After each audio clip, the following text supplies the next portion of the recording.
సాహితీ మిత్రులకు నమస్కారం. ఈరోజు చిన్న శుభోదయం నోట్ విందాము. ఈ నోట్ రాసిన వారు పి సింహాద్రమ్మ. నా ఫేస్బుక్ మిత్రురాలు ఈమె. చక్కని శుభోదయం కానుక కూడా ఇది, వినండి.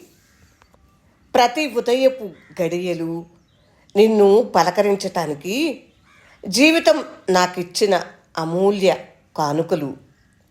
తోటలోని పువ్వులు ఎదుట గుట్టగా పోసుకుంటాను. ఏ వర్షపు శోభతో నీకు శుభోదయం చెప్పాలా అని. ఇది నప్పదు, దేనికి మనసు ఒప్పదు. ప్రతి శోభని తాకి చూస్తాను.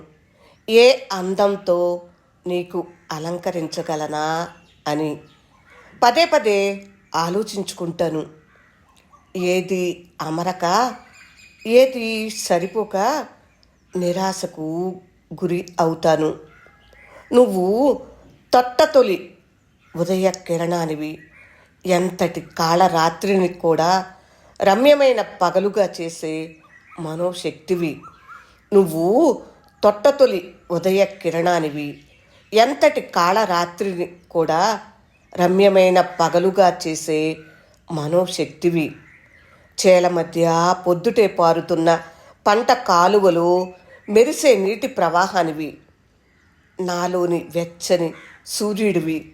నీ జ్ఞాపకాలతోనే నీకు శుభోదయం చెప్పగలను. నీ స్పర్శతోనే నీకు చేయి కలపగలను. నీకు నువ్వే సాటి, నాకు నువ్వే మేటి. చేల మధ్య పొద్దుటే పారుతున్న పంట కాలువలో మెరిసే నీటి ప్రవాహానివి. నాలోని వెచ్చని సూర్యుడివి. నీ జ్ఞాపకాలతోనే నీకు శుభోదయం చెప్పగలను. నీ స్పర్శతోనే నీకు చేయి కలపగలను. నీకు నువ్వే సాటి, నాకు నువ్వే మేటి. విన్నారు కదా? మీకు నచ్చిందా? నచ్చితే లైక్ చేయండి. వింటున్నందుకు హృదయపూర్వక ధన్యవాదములు. నమస్తే.